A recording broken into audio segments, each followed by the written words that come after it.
Hey guys, Dave from Timber Time Outdoors. Welcome back to the channel, everybody. If you're a subscriber, thanks for tuning in again. If you're new here, I want to welcome you to the channel. Encourage you to subscribe if you like this kind of thing. In this video, we're going to talk about enclosed trailers, specifically the one that is behind me, the one I just purchased.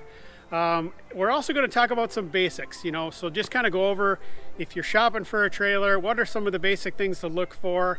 Then we're going to jump into, what are the little things that make those prices vary so much. There's a lot of little details that I'll try to point out to you so you can, kind of filter through those things. So I'll help you find just the right trailer for you, sift through all those prices and get to the quality that kind of matches your needs. So stay with us, guys. And remember, keep it in the timber. Hey now, take a step outside and seize the day now. All right, let's start off with the very first thing that people shop for, and that is typically brand. We're also going to talk about size.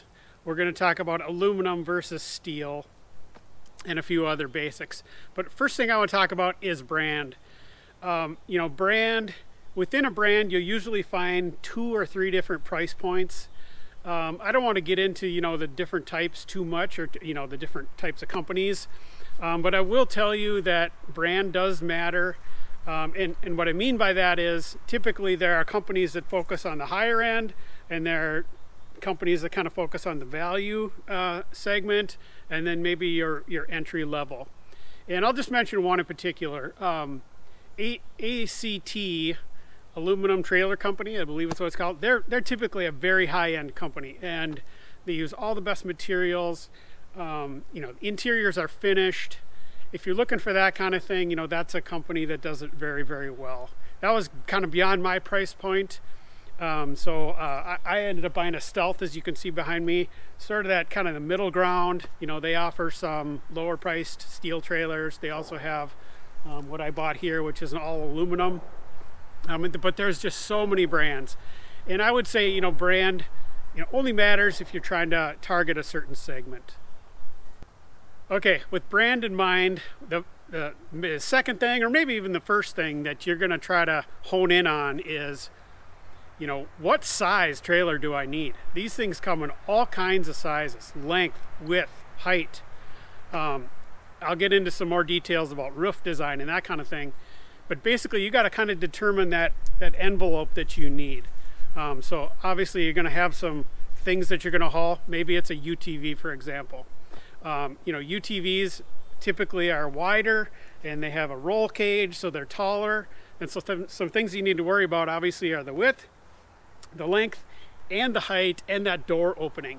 And so that's going to drive you to a bigger trailer, typically 7 feet wide.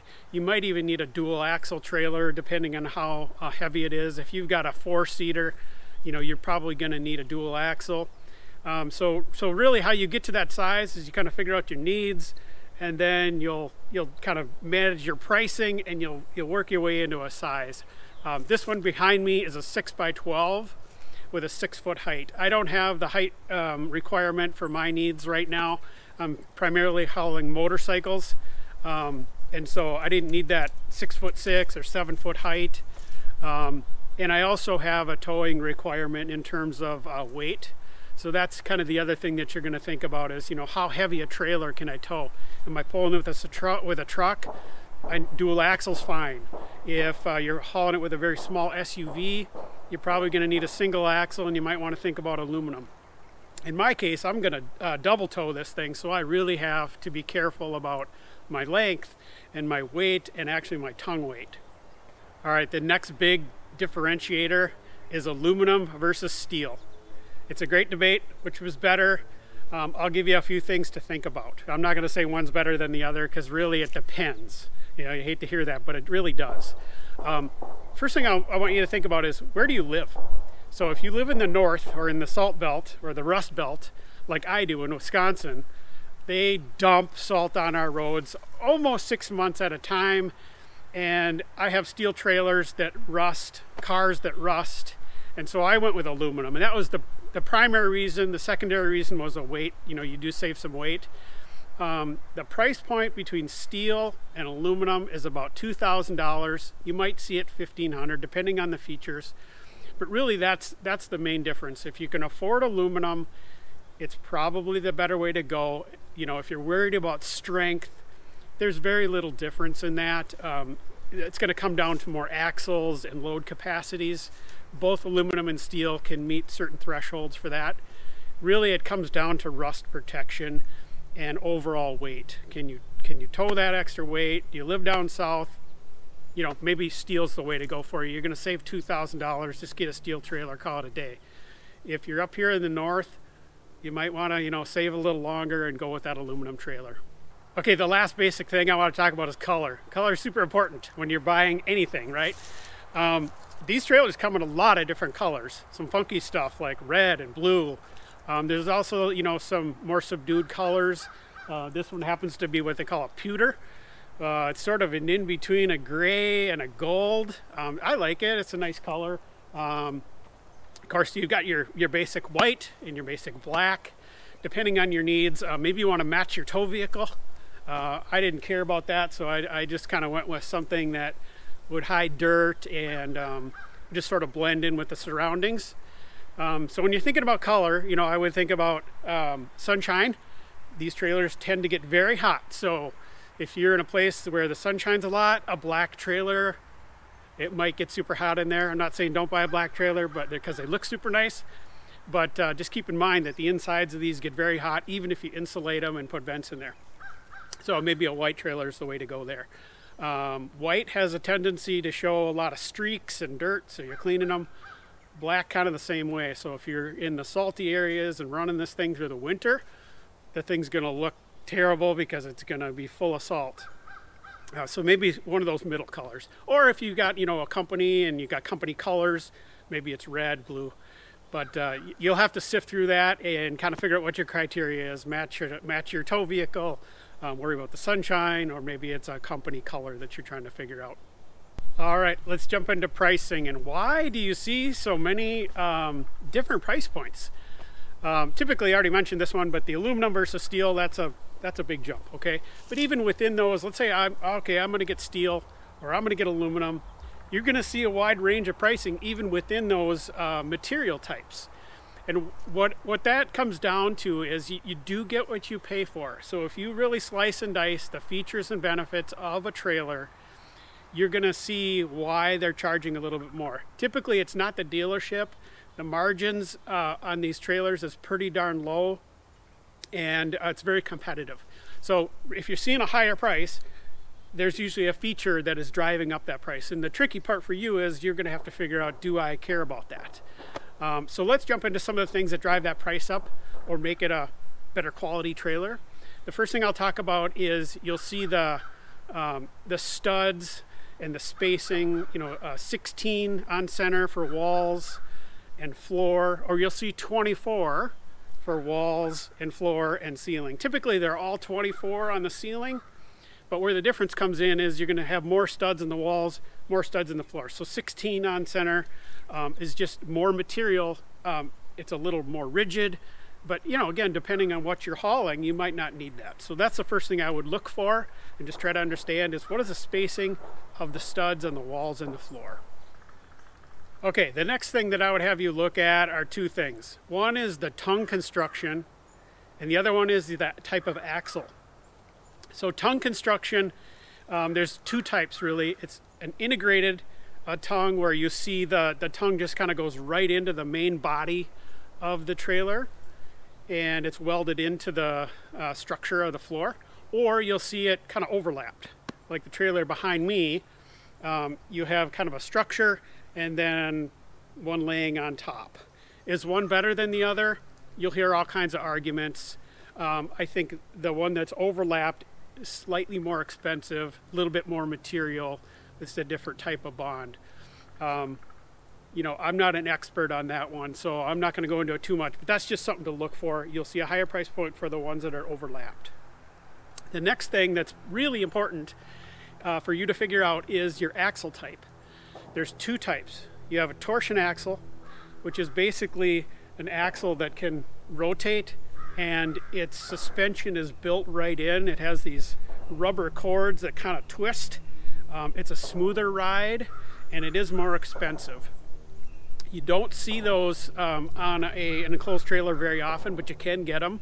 So again, what you're hauling matters. So if you're hauling something that's fragile in any way, or you have bumpy roads and you might want to smooth that out, the torsion axle might be worth it to you. 90% of these things are built with the leaf spring design. For my purposes, my motorcycles have their own suspension. Even though I like to baby my Harley Davidson, I don't necessarily need that thing to have the smoothest ride because it's going to have its own independent suspension. And so I just went with a regular leaf spring suspension. One other thing I will point out, if you plan to keep the trailer long term, the torsion axles, they have a long life, but if you do have problems, they're harder to replace and more expensive. The leaf spring design has kind of metal on metal. They typically don't last as long, but they're a lot easier and less expensive to fix. Okay, the last kind of main feature that drives the price up and down has to do with the nose design and the roof design. So you're going to see trailers like this that have a V-nose. This one also has a sloped front on it. You'll see trailers that have a flat front. And then the other thing to look for is a radius roof. Okay, so those are kind of the basics there, and the price varies quite a bit. Those radius roofs, typically it's more tooling to do that. It's a harder construction, and the price typically goes up a little bit more. If you're in an area where you get a ton of snow, and when I mean a ton of snow, well, a lot more than we get here. If you're in, say, the mountainous areas where you're getting 1 foot to 2 feet and these trailers have a lot of snow on top, you're going to want to get that radius roof because that allows that snow to roll off. This trailer has what they call a flat or an angled roof, and even though there is a very slight slope to it, the snow will have a tendency to stay on there. So just think about that. If you're in a snowy area, you're going to want that rounded roof. As far as the front design goes, towing it looks like this is more aerodynamic than a flat brace. Typically you won't notice that. You might notice some of the profile on the height with a crosswind, but going down the road, the V-nose versus the flat isn't going to make a difference in terms of towing. But what does matter is overall space on the interior. You get almost 2 feet extra with the V-nose. So if that matters to you, the V-nose is the way to go. That's what I wanted, that little extra for my motorcycles. I've got to get 2 in here, and since I was kind of restricted by the width, I said let's get a little more length. All right, at the start of this video I promised you a walk around. I'm going to combine my walk around with what are the little things that make a difference. So we'll walk around this trailer and I'll point out the little things. I'll point out where this trailer has those little things and where it doesn't, so that you can kind of gauge that stuff and figure out, do I need that? Do I care about that? So let's go ahead and walk around the trailer and I'll point those out as we go here.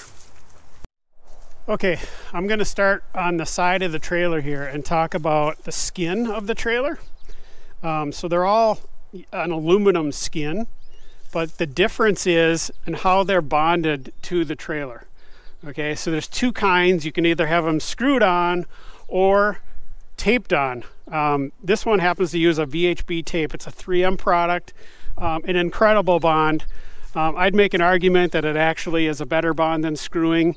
The big difference comes down to 2 things. There's a look, and there's also a replacement issue. So this looks smoother, right? You don't have all the little rivets that go on there.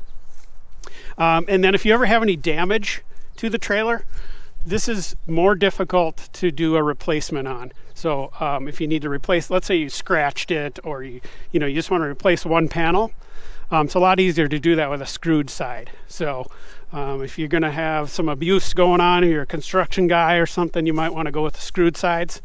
If you're a Harley guy like me and you care about looks a little bit more, maybe the smooth is the way to go. All right, the next thing I'm going to talk about is hardware, and specifically around the door latches. So you're going to see bar latches on the side door and also on the back. That's kind of standard between whether you got the barn doors or you've got the ramp door. You're going to see these bar locks on all the trailers. Okay, but one of the differences is this happens to be stainless steel. So if you're buying a regular steel trailer, you're not going to get the stainless steel bar locks. You're just going to get regular steel. And if you're in a salty environment, this is one of the first things that gets rusty. And then the next thing I wanted to show you is the RV lock. Okay, so this is just a simple latch door. It has a deadbolt on it, and you know, it'll just shut. And typically what you'll see is you'll either have the RV style with no bar lock, or you'll have no RV style and just the bar lock. The better trailers, or you know, a more higher price, is going to have both. Okay, and I wanted both because if I'm actually going to use this as a camper, a lot of people will convert these to campers. If I'm ever going to sleep inside, you know, I don't want to use this, I want to have that. But for going down the road, I feel like this is a little more secure. It gives me a little more, I've got multiple locks there. The other thing about hardware is just in general, there's different types. So this happens to be a strap hinge. Sometimes these doors have what's called a piano hinge. I like the strap myself. I feel like it works better. But you'll see a lot of them that have a piano hinge. Where the pricing happens is stainless versus steel. Little things like handles. This handle happens to be plastic. Sometimes you'll see that as aluminum. These latches, this is a door hold open. This one happens to looks like it's zinc. You'll see those plastic. Sometimes they won't have them at all. So just in general, look at the hardware that's on the trailer, and you'll see the ones that are higher priced have typically better hardware. All right, coming around to the back side of the trailer, a feature that is usually something that's an add-on. You can put these on after the fact, so if you buy a trailer that doesn't have this, you can add it. But the stabilizer jacks, hopefully you can see that there, stabilizer jacks are typically an upgrade. This one came with them standard. It is something you can add, but they do have an added cost. So the price is going to be slightly higher if it has a stabilizer jack on it. Okay, we're going to go inside here. This one happens to be a ramp door because obviously I'm putting a machine in here, a motorcycle. You know, I can haul ATVs, anything on wheels, lawnmower. You're going to want this type of door. And I guess the first thing I'll point out, this isn't a super expensive thing, and you can add this later, but slightly, you know, improved transition piece. This is just particle board, but let's go on inside and I'll point out a few things to you. Once you get inside these trailers, the first things you're going to notice is the material on the walls or the ceiling and the floor. Wide variety of things. This is kind of a standard for 2022. It's a particle board with some kind of special water repellent on it. OSB is the other name for it. This is kind of the standard middle of the road. An upgrade would be plywood. You'll also see finished ceilings, finished walls with more of a white water resistant material. Floors vary quite a bit. Sometimes you'll see a coined rubber, sometimes they're painted, but the interior finishing really does affect the pricing quite a bit. These are the vents. Sometimes these trailers don't come with vents. Highly recommend that. If you're gonna have anything with gasoline in it, you're gonna want to vent it. The other thing I mentioned earlier is that these trailers get very hot. You can see this one is not insulated, but this is a feature that you don't see on all of them. So this is like fabricated for a roof vent. That's one of the first things I'm gonna put in here is a roof vent. I want to be able to let that heat escape as if I've been going down the road for a couple hours, it's going to get super hot in here. These typically will, keep fumes from building up, but they don't really cool it down all that much. The next thing I'll point out is tie downs. So a wide variety of tie downs. There's E-Track. You can see those on the walls and just the number of them. A lot of times you'll come in a trailer and they don't have anything. So this particular trailer at least came with 4 good tie downs. I'm probably going to add some E-Track to it. So interior features typically drive that price up quite a bit, especially if it's finished off. All right, we'll just kind of walk out here and just kind of walk around the trailer and let you get a look at it. This trailer has LED lights. You'll see a wide variety of lighting. Sometimes you'll see a little roof overhang on them. If you're loading things at night, that's nice to have that little extra overhang and better lighting. Wheels, I went with aluminum wheels. That's a big upgrade actually. So that's one thing you'll see on a steel trailer. Typically they're steel wheels. You can get aluminum wheels on a steel trailer, or of course what I have here, which is aluminum wheels on an aluminum trailer. But it's a nice looking trailer. It's built to last. You know, aluminum will basically last as long as I need it. Hopefully my needs won't change in terms of sizing.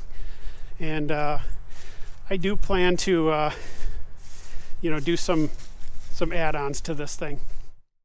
All right, guys, we're going to wrap this video up. Thanks for watching, guys. Hopefully you learned a little bit about cargo trailers, and hopefully the content in this video will help you find just that perfect trailer for you. If you did learn something or like the video, please hit that like button. It helps out the channel a ton. I'd love to hear your comments about this trailer or trailers that you're buying. We can all learn together from those comments, so please make a comment. Share this video with your friends. Subscribe if you want to see more content like this. And remember, everybody, keep it in the timber. Bye-bye.